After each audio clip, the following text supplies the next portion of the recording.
এই গাছটাই দেখতে পাচ্ছ কত পরিমাণে লেবু ধরেছে। আগের দিন বাগানে এসে দেখেছিলাম একটা লেবু একটু হলুদ হয়ে গেছিল। মানে পেকেই গেছিল বলা যেতে পারে একটু। তাই আমি ভেবেছিলাম পরের দিন পারবো। তাই আজকে আমি চলে এসেছি এই লেবুটাকে পারবো বলে।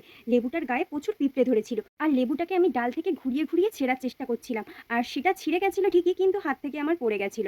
লেবুটাকে তুলে নিলাম। এই লেবুটা কে খেতে পছন্দ করো বলো তো? এই লেবু মাখা আমার তো খুব পছন্দ। আর এই পাশে এই লঙ্কাগুলো দেখো, এগুলো কি আগে কখনো দেখেছো? আর এগুলো কখনো খেয়েছো? এই লঙ্কা এমনি কাঁচা লঙ্কার চেয়ে অনেক ঝাল হয়। এই লঙ্কার নাম হচ্ছে ধানি লঙ্কা।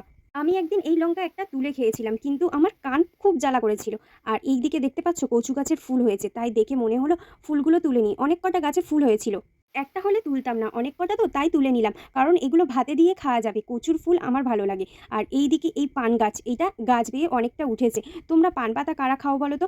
পান গাছের পাতাগুলো সত্যিই খুব চকচক করছিল, ইচ্ছা করছিল নিজে একটা খাই। কিন্তু আমার সাথে বর্ষা এসেছিল। আমার বর্ষাকে বললাম, তুই একটা পান পাতা খাবি? ও বলল, দাও একটা ছিঁড়ে আমায় দাও, আমি খেয়ে দেখি।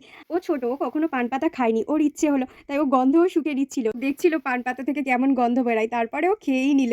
ওর খেতে জিজ্ঞাসা করলাম কেমন লাগছিল, ও বলছে আমার ভালো লাগছে খেতে। আমায় বলে, তুমি একটা খাবে? আমার বেশ ভালো লেগেছে। আর এই কচুর ফুলটা তুলিনি, কারণ এটা এখনো ফুটতে বাকি আছে। এই দিকে দেখো আমি অনেক কটা কচুর ফুল তুলেছি, আর ঘরে আরো অনেক ফুলও তোলা ছিল।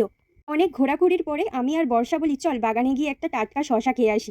ও একটা পেড়ে খাচ্ছিল, আর আমাকে এই শশাটাও পেড়ে দিচ্ছিল।